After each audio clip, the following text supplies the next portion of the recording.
Hey, my name is PolishLynx and welcome to another episode of Asphyxia. Here we go.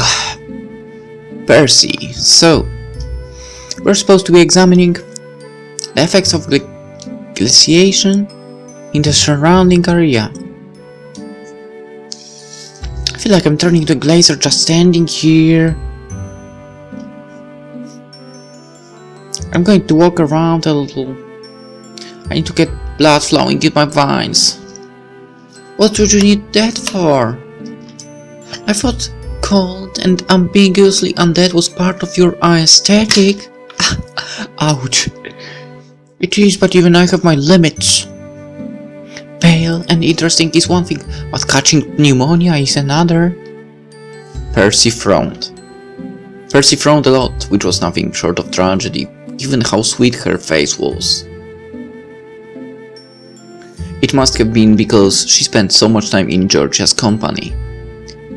Georgia was very good at corrupting sweet, innocent things.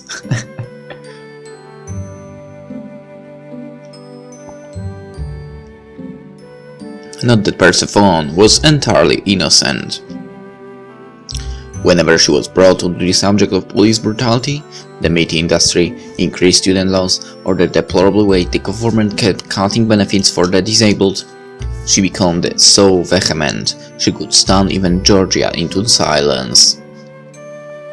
I don't think we should walk around too much. It sounds like a bad idea. Why? Where's your sense of adventure?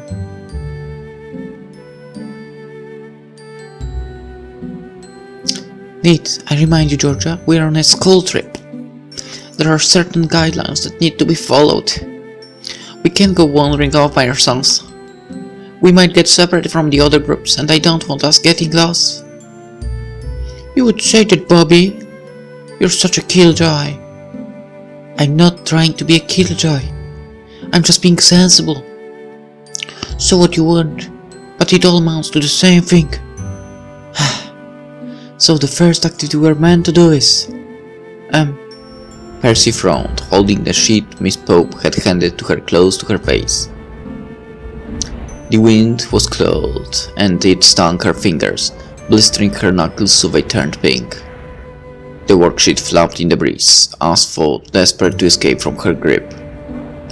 Samantha feared it would be whisked away, carried high overhead in the steely blue sky. If that happened, Miss Pope would undoubtedly find some way to blame her for it. It was inevitable. Miss Pope attributed almost everything that went wrong in class to Samantha, whether it was the projector not working, the photocopier refusing to print, or the file alarm going off in the middle of the class.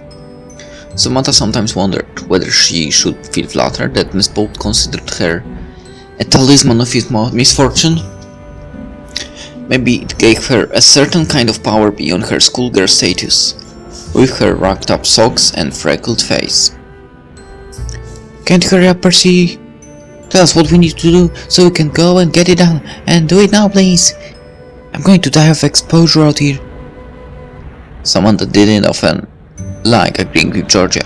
She found her an unpleasant kind of person, but she had to concede on this point. The wind whistled loud and hard, rushing through the denuded boughs of trees, so they trembled fearfully. The sky up above was choked with clouds, a thick dark grey bower that threatened to offload biblical proportions of rain at any moment.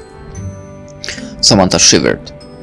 The nape of her neck was unpleasantly exposed. That was one of the advantages of having long hair. It kept warm. Samantha had never needed to bother with scarves or hats before, thanks to her tangled mane of hair. She wished she'd had the foresight to wear a blouse with longer sleeves or a cardigan. Unfortunately, she had been so busy that morning she'd just thrown on the first thing she had found, crumpled on her bedroom floor. Nice. Let's see. Our first activity is... Oh. Will you take this for a moment, Sam? Oh, of course. Samantha took the worksheet from Percy's hands. Then, with one expertly practiced motion, Percy fished her mobile out of her backpack, her tongue poking out of the corner of her mouth, her eyes narrowed in concentration. Percy read through her latest text message, then began to dash off a quick reply. Georgia smirked as she peered over Percy's shoulder. "Is your boo bothering you again, Percy?" Percy's face flashed. She snapped her phone shut and held it to her chest, glaring at Georgia with unusual intensity. "Don't read my messages! They are private! Even to me, your dearest and closest friend. Especially to you. Oh, and what's it supposed to mean? I've not been your friend all these years for nothing, Georgia. I know what you're like. You're utterly incapable of keeping secrets if you think they will make for interesting stories." This was, of course, completely the wrong thing to say to Georgia Byron. Given she had been friends with Georgia for so long, Percy really should have known that herself. "Huh? So it's secret now, is it? That sounds awfully suspicious to me, Percy. What could you be saying, I wonder?" "What does it matter? You never let me read your messages to your brother." "Oh. Why should I let you read mine to my boyfriend?" "That is because my messages to my dear brother, half-brother, let me remind you, are about family concerns. Your messages, however, are of a more salacious cast, correct?" "Salacious? Like matters of the physical? Just stop it! Why must you try to make my relationship sound so sordid?" "It is sordid, isn't it? Why else would the man and the woman be calling and texting each other at all hours? Don't be so crass. Harry would never be so presumptuous. He's sweet and sensitive. He writes me poetry, Georgia. And it is this man, the one so narcissistic, they fancy themselves poets, who are the very worst. Don't say that kind of things about Harry. He's been having a rough time lately and has been feeling a little down. That is why he has been calling and texting me so much lately. He must have been more than a little down, given how very often he keeps sending you messages."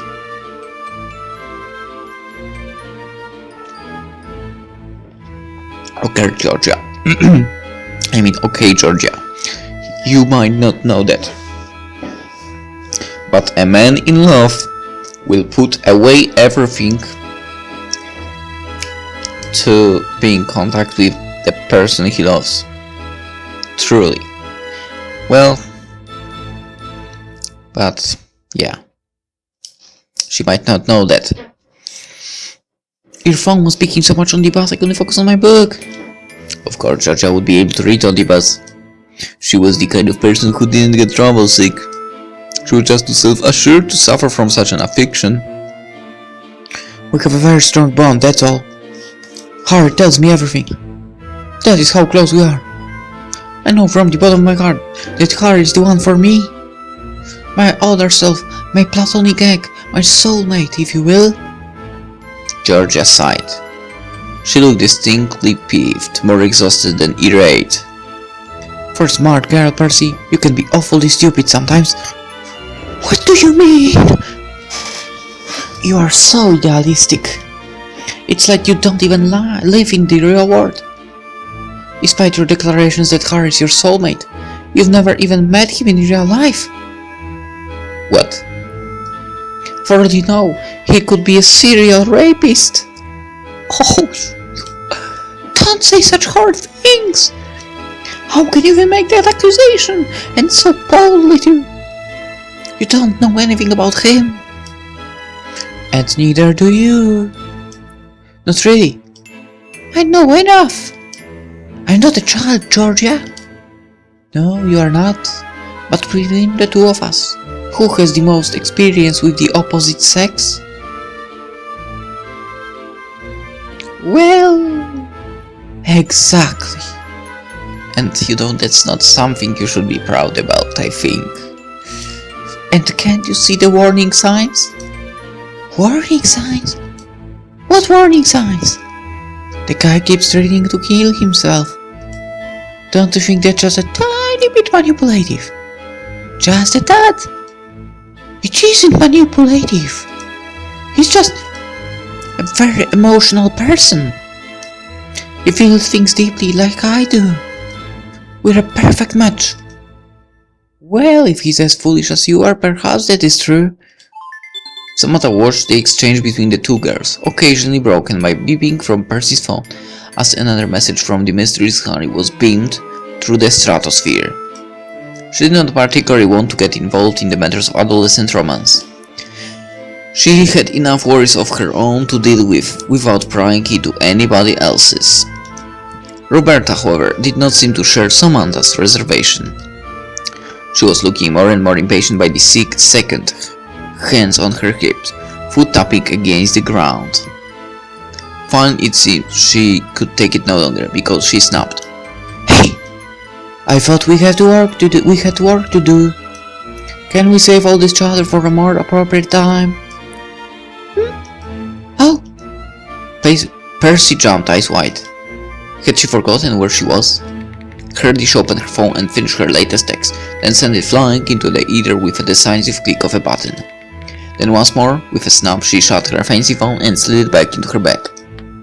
I'm sorry, I got a little distracted. I can see that much. Sorry. Samantha turned her head, short hair fluttering the cold breeze, as she searched for the rest of their class. Hopefully they hadn't fallen to behind. But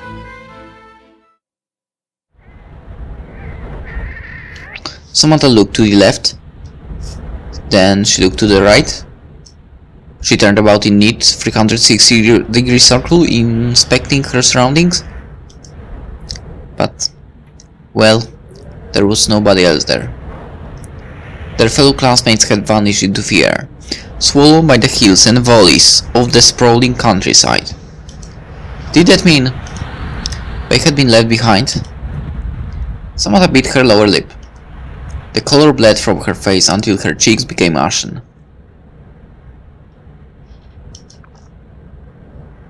Samantha had always loved the countryside. She had pleasant memories of living in the south, in the small village of Ottery St. Mary, until the day her mother had decided to send her to an all-girls boarding school out in the middle of London. But just as much as Samantha had loved growing up in the countryside, she knew well how dangerous it could be. Samantha could still remember the unforgiving night she had spent alone. Unforgiving night she had spent alone, out amongst the fields, curled up in a corner of a disused cowshed.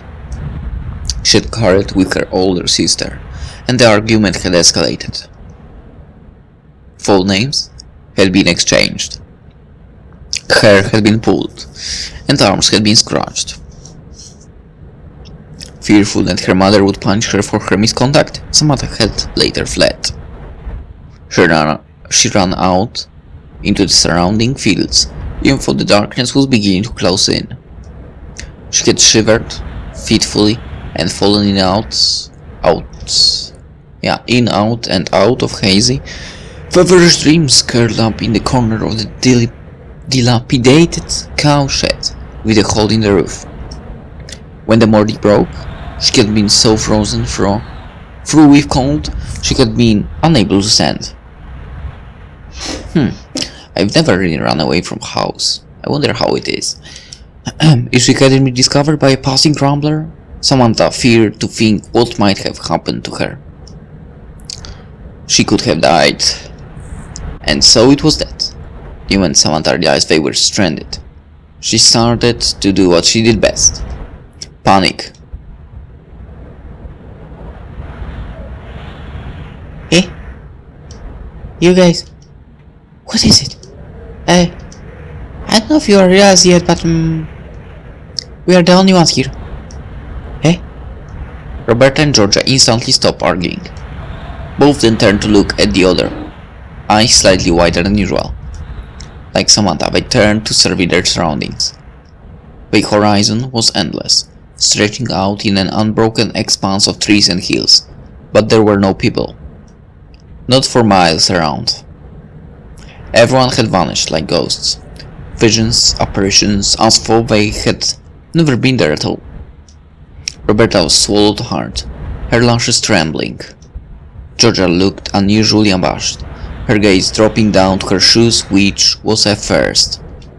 Samantha had never seen Georgia look ashamed before, not even when she sauntered into class 20 minutes late. Was it Sam's overactive imagination, or was the evening already beginning to descend? Her own shadow seemed to stretch out behind her, growing even ever longer, thinner, and more sinister by the second.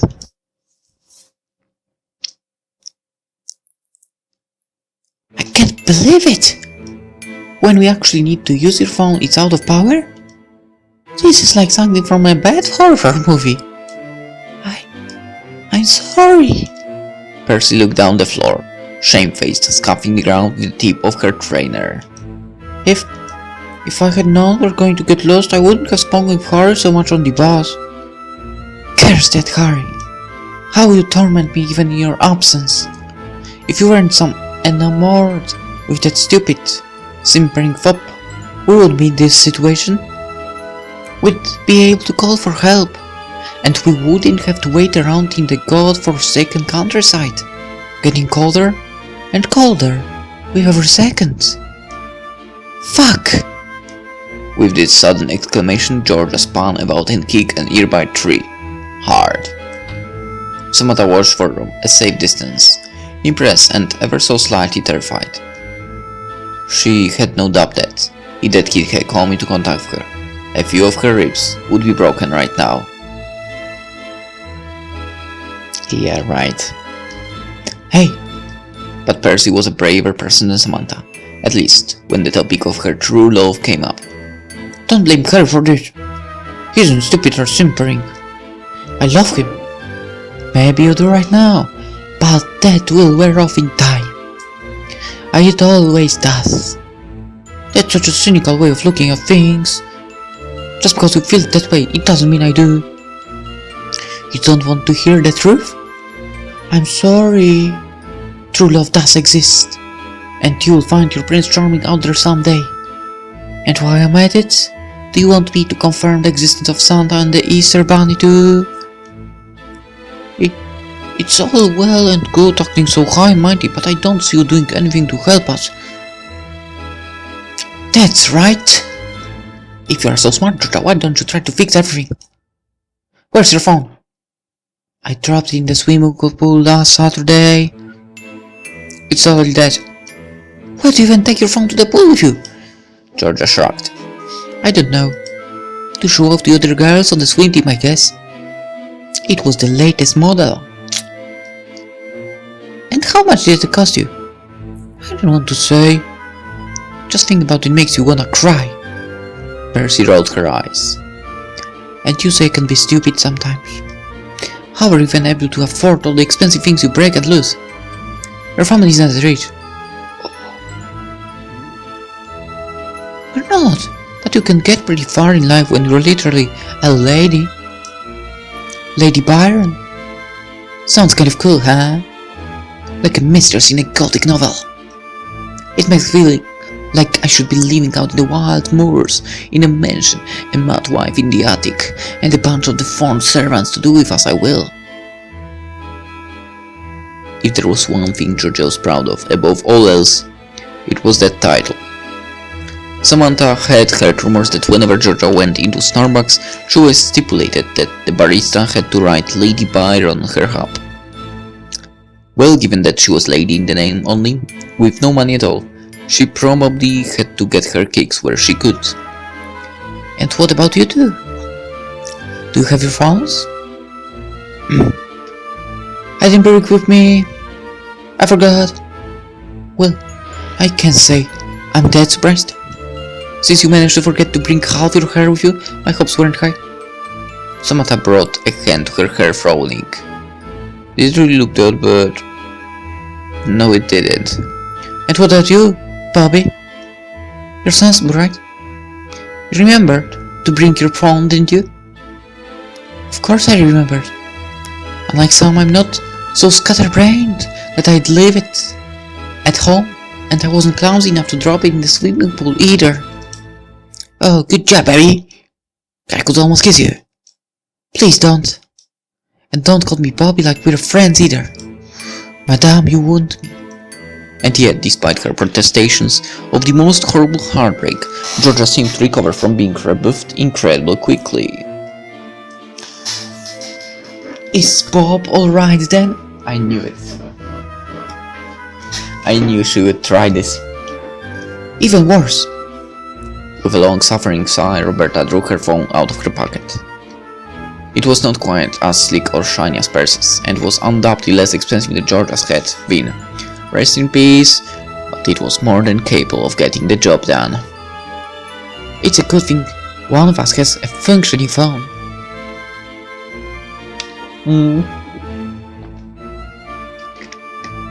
Exactly.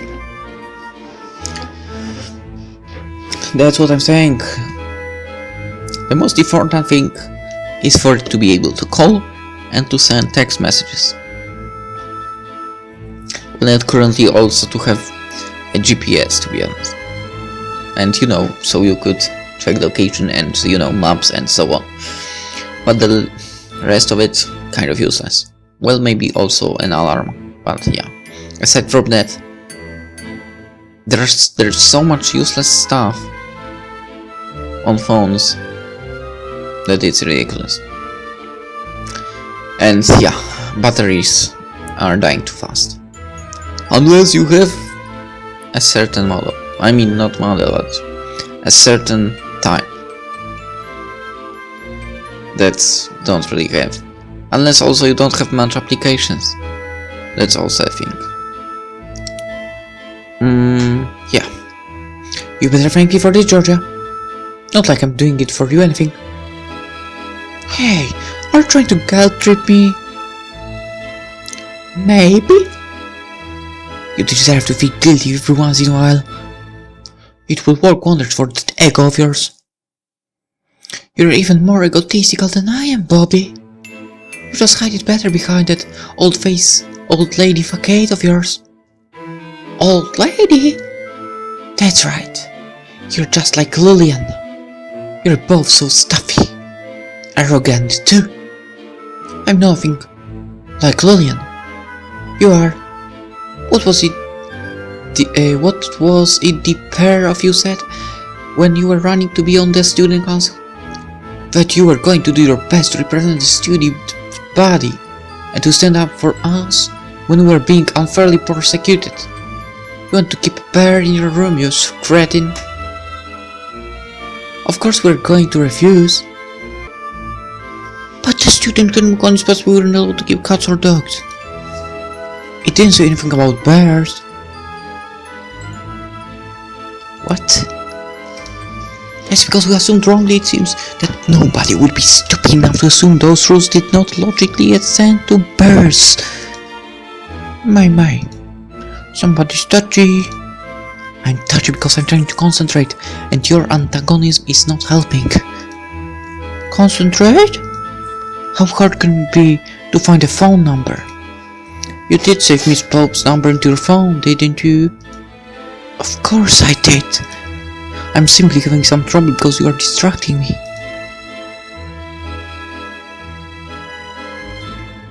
And I'm being distracted by that stupid mosquito.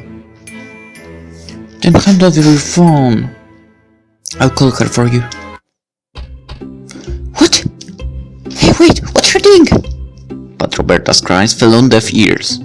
Swooping in like a bat, her black hair tumbling about her shoulders, Georgia fished Roberta's phone out of her hands in a matter of milliseconds.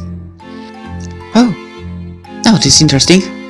Georgia giggled, Roberta's phone secure in one hand. Of course, as everybody knows, the mobile phone is one of the most precious possessions a person can have in the 21st century. Yeah. No longer are phones mere tools used to contact others. They're far more than that. They are more like lifelines. every extension of their owner's psyche, part of their soul. And a very personal part of Roberta's soul, filled with her most important private memories, had suddenly been wrenched right out of her hands.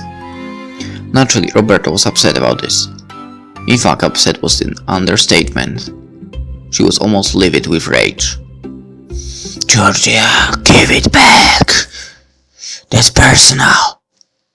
"Personal, huh? I wonder. Just how many personal things are stored on here? Oh, now this is interesting. Who is Edmund, and why have you sent each other so many texts?" "Ew! Don't just read through my stuff like that. Give that back."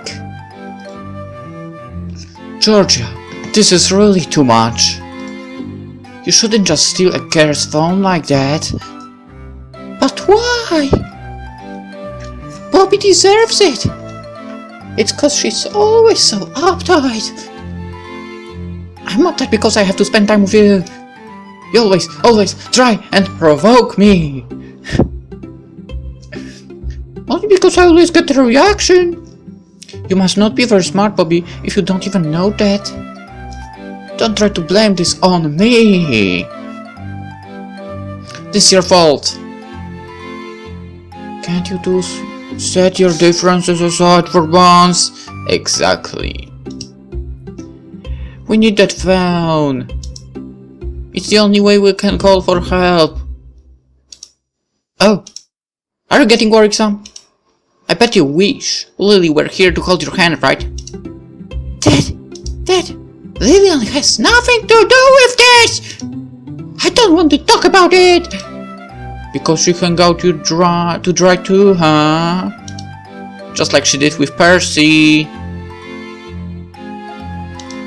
For all she spoke about caring for her fellow classmates, she didn't really make much of an effort to fulfill her promises.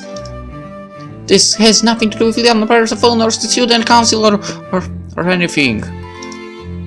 Give me my phone. Back, right here, right now. What if I don't want to give it back? But what if I don't want to freeze to death in the middle of the countryside? Hand it over! Come on, Georgia. This is childish even for you. I don't want to be wandering around here when it gets dark. It's more dangerous out here than you may think. Don't act so serious, you guys. I'll give it back. Soon. First of all, Bobby, you have to apologize. Apologize? For what? For being such a sycophant who makes promises but never keeps them. Then maybe I'll think about it. You really are impossible. Of all the earth. Really? I think you are the one being impossible, Bobby. So basically, the impossible girls. And that's all there is to it, huh? No, but really, why are they on such bad terms, really? I wonder. I mean, it's not easy to get on bad terms with someone, I guess. But they are like, really? Okay. Stop calling me Bobby! My name is not Bobby! Now, give my phone back right now! Roberta reached forwards, trying to snatch her phone from Georgia's hand.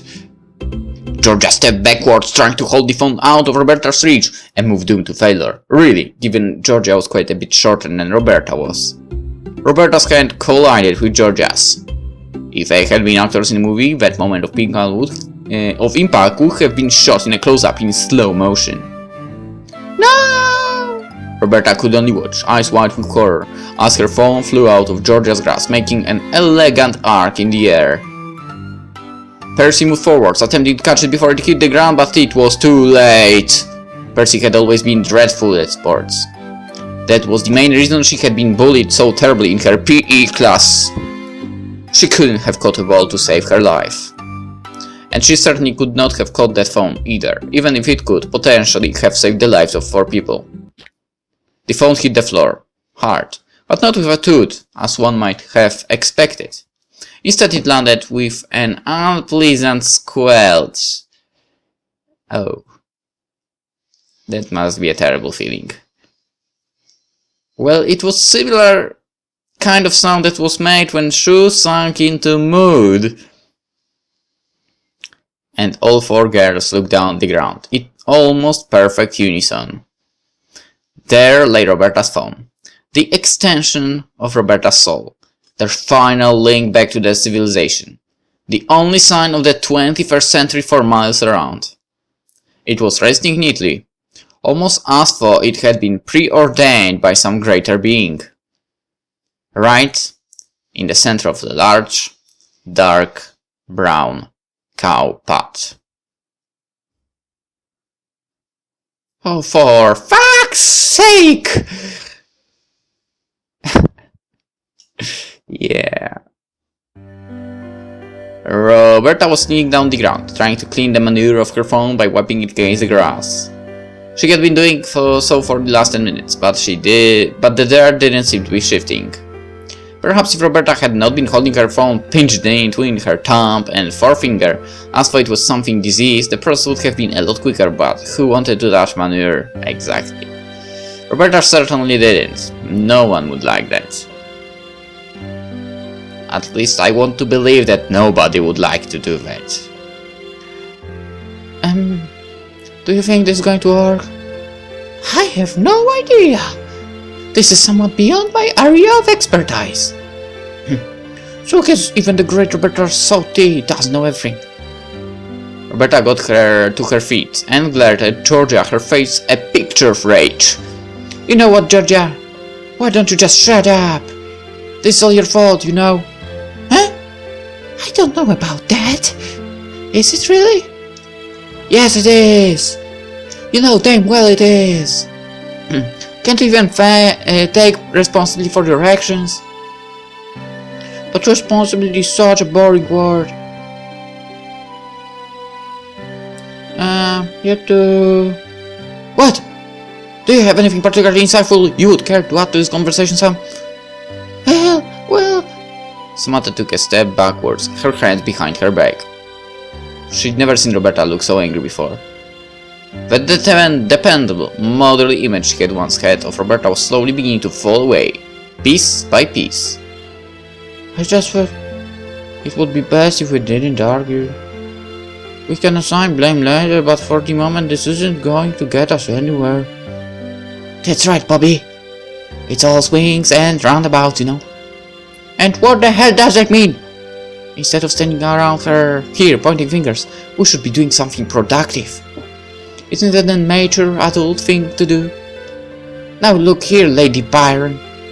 How can you, of all people, stand there and give me that advice where this is your fault? Trying to find who is at fault? Who isn't at fault? That's so childish. I expected better of you, Miss Treasurer of the Student Council. I don't need to try and find who's at fault. It's you! You're clearly the one at fault here. Well, both of you, to be honest. Oh my.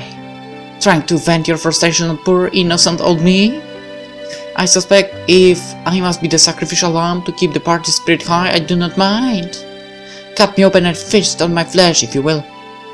And I hope you choke on your guilt later. Georgia! I don't think you're helping. Part of being an adult is admitting to your own mistakes, isn't it? Percy tried to interject, but it was all in vain. Georgia didn't listen to her. Georgia didn't listen to anyone. The only one who should be feeling guilty here is you. Stop trying to act like a martyr, you shameless demon. You think I'm an evil incarnate? I'm happy you think so highly of me, Bobby. Indeed I do. I believe you are the most egotistical, self-centered, selfish, unpretentant swine I have ever had the misfortune to meet. Alright, that's enough! I'm tired of listening to you to argue! Why don't we try to get along just for the moment? We've waited here for long enough, and I doubt anybody's going to come back and find us, so we may as well start searching by ourselves. But we don't know where the Youth Hostel is, and we don't have a map. We might just get even more lost. We might. But that's probably better than standing around here fighting, don't you think? But since somebody broke my phone, this might be the only recourse we have. At least walking will do us some good. I'm so cold I can feel my toes. Alright, fine. I'm going to stretch my legs anyway. I was getting so bored standing around in the same place. And so, the intrepid group of explorers were united under a common goal: to return safely to civilization. But would they ever be able to make it back alive? Maybe they would, if Roberta didn't snap and murder Georgia somewhere along the way. What? That did happen. Well, we'll see where this is going in the next episode actually, so for now I hope you enjoyed it, and see you then. Bye bye.